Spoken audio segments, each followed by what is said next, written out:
ಇನ್ನು ರಾಜಕಾರಣದಲ್ಲಿ ವ್ಯಕ್ತಿಗಳಿಗೆ ಎಂತೆಂಥ ಸ್ಥಿತಿ ಬಂದುಬಿಡುತ್ತೆ ನೋಡಿ. ನಾಯಕರು ಅಂದ್ಕೊಂಡಿರುವಂಥವ್ರಿಗೆ ಮಮತಾ ಬ್ಯಾನರ್ಜಿ ಬೆಸ್ಟ್ ಎಕ್ಸಾಂಪಲ್.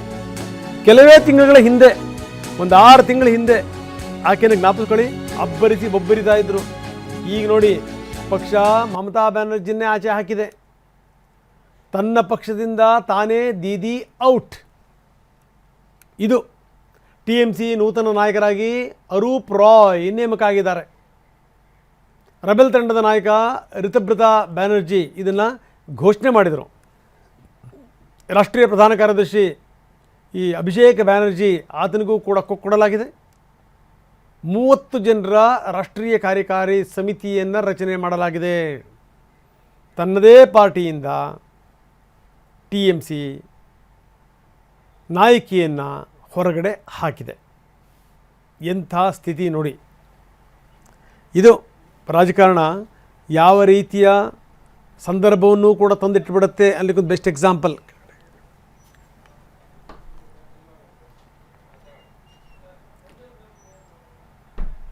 ಇನ್ನು ರಾಜಕಾರಣದಲ್ಲಿ ವ್ಯಕ್ತಿಗಳಿಗೆ ಎಂತೆಂಥ ಸ್ಥಿತಿ ಬಂದುಬಿಡುತ್ತೆ ನೋಡಿ.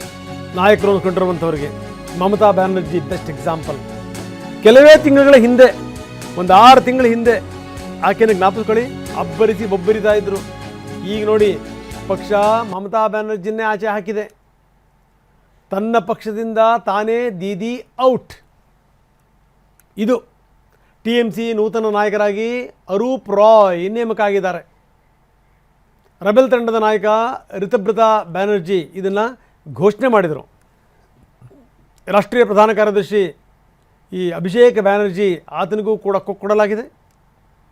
30 ಜನರ ರಾಷ್ಟ್ರೀಯ ಕಾರ್ಯಕಾರಿ ಸಮಿತಿಯನ್ನು ರಚನೆ ಮಾಡಲಾಗಿದೆ. ತನ್ನದೇ ಪಾರ್ಟಿಯಿಂದ TMC ನಾಯಕಿಯನ್ನು ಹೊರಗಡೆ ಹಾಕಿದೆ. ಎಂಥ ಸ್ಥಿತಿ ನೋಡಿ.